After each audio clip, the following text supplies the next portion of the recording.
Hello, welcome to face classes.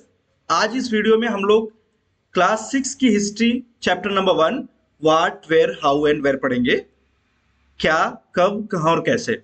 इस video में हम देखेंगे कि अगर हमें अपने पहले की बातों को पता करना है तो कैसे पता लगेंगे, फाइंडिंग आउट व्हाट हैपेंड। साथ ही साथ हम ये देखेंगे कि अतीत के बारे में हम क्या जान सकते हैं, what can we know about the past. साथ ही साथ हम ये भी देखेंगे कि लोग कहाँ रहते थे, where did people live, names of the land, हमारे देश का क्या क्या नाम है और क्यों है। साथ ही हम ये भी देखेंगे कि finding out about the past, अतीत के बारे में कैसे जाने, क्या क्या सोर्सेज होंगे हमें अतीत को जानने के। इसी तरह ये भी देखेंगे कि हमारा पास्ट एक ही है या सबका पास्ट अलग अलग है। और लास्ट में हम देखेंगे कि डेट्स का हिस्ट्री में क्या महत्व है और डेट्स को कैसे हम क्लासिफाई करते हैं। Let's start our lecture here. Finding out what happened, कैसे पता लगाएं कि क्या हुआ। कभी भी अगर आपको कुछ पता लगाना होता है कि कल क्या हुआ, तो इसके लिए आप टेलीविजन देखते हैं या रेडियो से खबरें सुनते हैं या न्यूज़पेपर में आप पढ़ते हैं।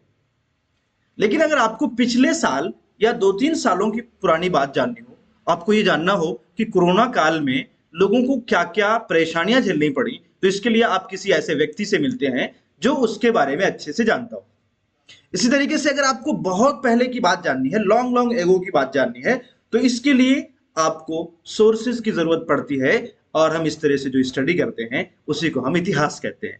इतिहास में हम लोगों के बारे में क्या क्या चीजें जान सकते हैं, आइए जानते हैं। हम सबसे पहली चीज जो जानते हैं कि लोग भोजन क्या करते थे, फूड। लोग क्या खाते थे, कैसे खाते थे, क्या वो खेती करते थे या शिकार करते थे, क्या वो जानवरों का मांस खाते थे या अनाज खाते थे। ये चीजें हमें पता चलती हैं हिस्ट्री को स्टडी करने से। साथ ही साथ हमें यह भी पता चलता है कि वो पुराने लोग, हमारे जमाने से जो पहले के लोग थे, वो क्या चीजें, कैसे कपड़े पहनते थे, उनका वस्त्र क्या था। साथ ही साथ ये भी देखते हैं हम लोग इतिहास में कि उनके हाउसेस कैसे होते थे, वो किस तरह के घरों में निवास करते थे या उनका निवास स्थान कैसा होता था। हम लोग हिस्ट्री में जिन लोगों की हिस्ट्रियां, जिन लोगों का अतीत पढ़ते हैं, वो होते हैं हंटर्स, यानी कि शिकारी, आखेटक भी जिसे कहा जाता है। साथ ही हम हर्डर्स के बारे में भी उनका इतिहास जानते हैं, पशुपालक, चरवाहे।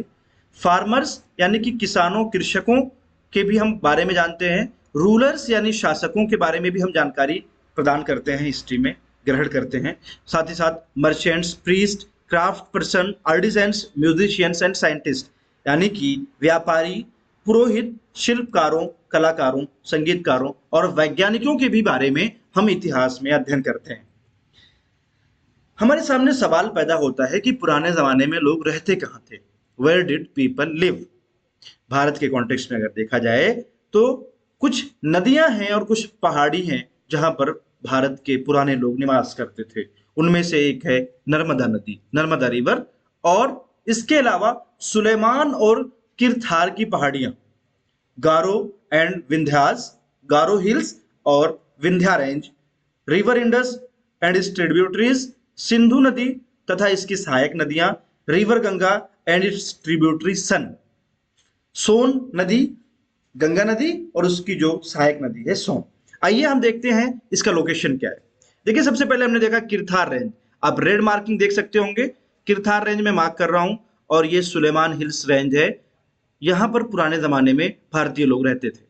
इसके अलावा हमने देखा था कि गारो हिल्स, गारो हिल्स आप नॉर्थ ईस्ट इंडिया में देख सकते हैं, रेड से मार्किंग हो रही है अभी। ये गारो हिल्स का रेंज है जहां पर पुराने जमाने में लोग रहते थे। इसी तरीके से नर्मदा रिवर है, ये नर्मदा रिवर है जहां पर अर्ली मैन निवास करता था। विंध्यास रेंज, ये पहाड़ी है विंध्यास की। और इसके अलावा हमने देखा था इंडस रिवर और इसकी सहायक नदियां।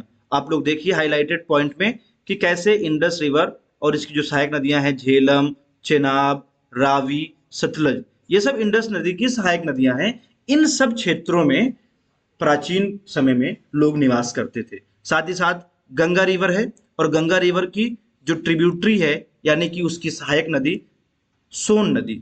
तो ये सोन नदी, गंगा नदी और इसमें आपका यमुना रिवर भी और चंबल रिवर, ये सब जो क्षेत्र हैं यहाँ पर प्राचीन समय में लोग रहते थे। अब हम बात करेंगे अपने देश के बारे में कि हमारे देश का नाम क्या है और क्यों है। भारत, जो कि हिंदी में जानते हैं हम सभी कि भारत देश हमारा देश है, और इंग्लिश में इसे इंडिया कहते हैं। क्या आपने कभी सोचा कि इसका यह नाम क्यों पड़ा? इंडिया ये इंडस से लिया गया है। ईरानियन और ग्रीक लैंग्वेज में सिंधु नदी को इंडस रिवर बोला जाता था।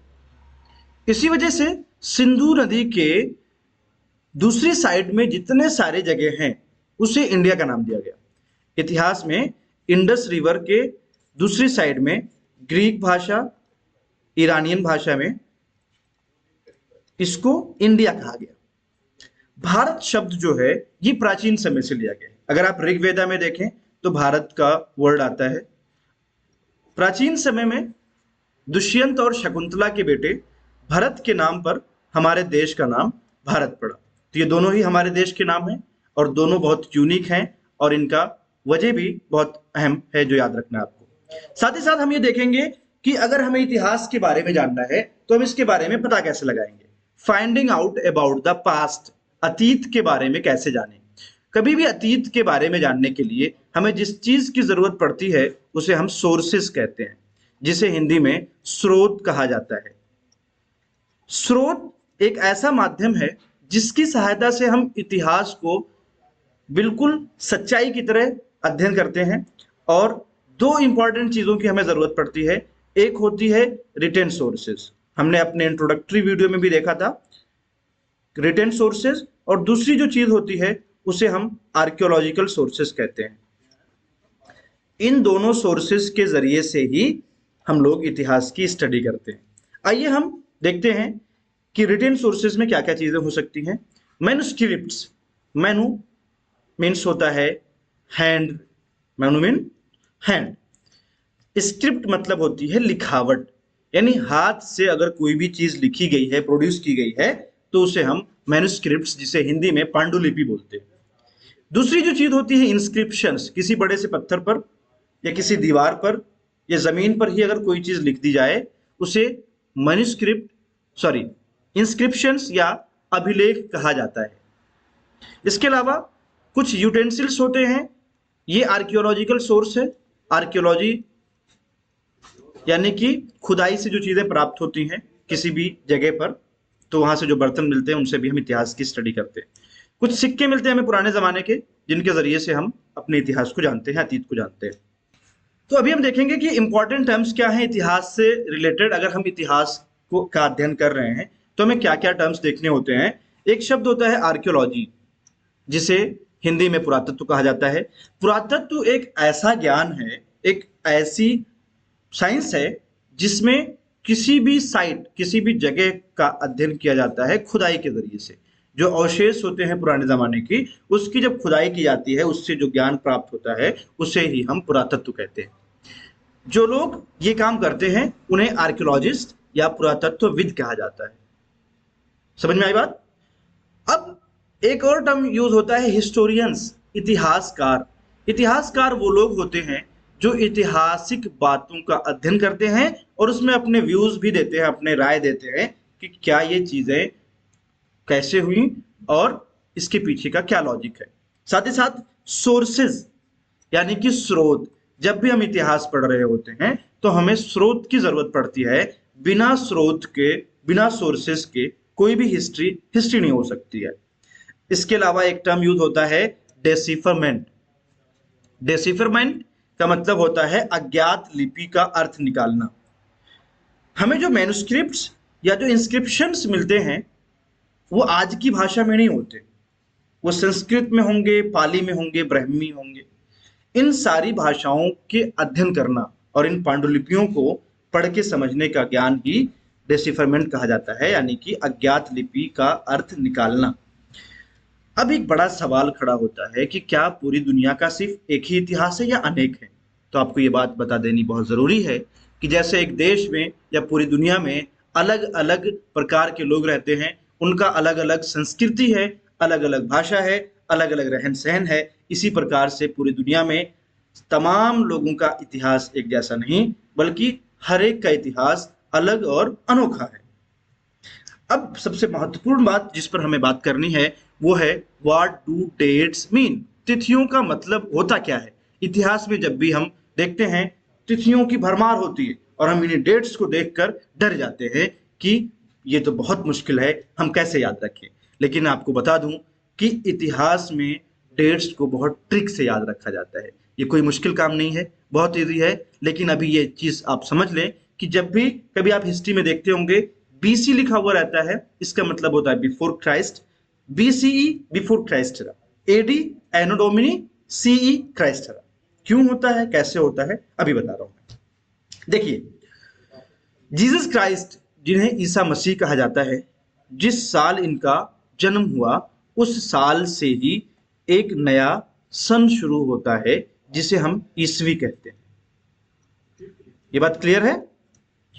ईसवी सन जब से शुरू हुआ उससे पहले का जो पीरियड था उसे हम ईसा पूर्व कहते हैं हिंदी में, ईसा पूर्व।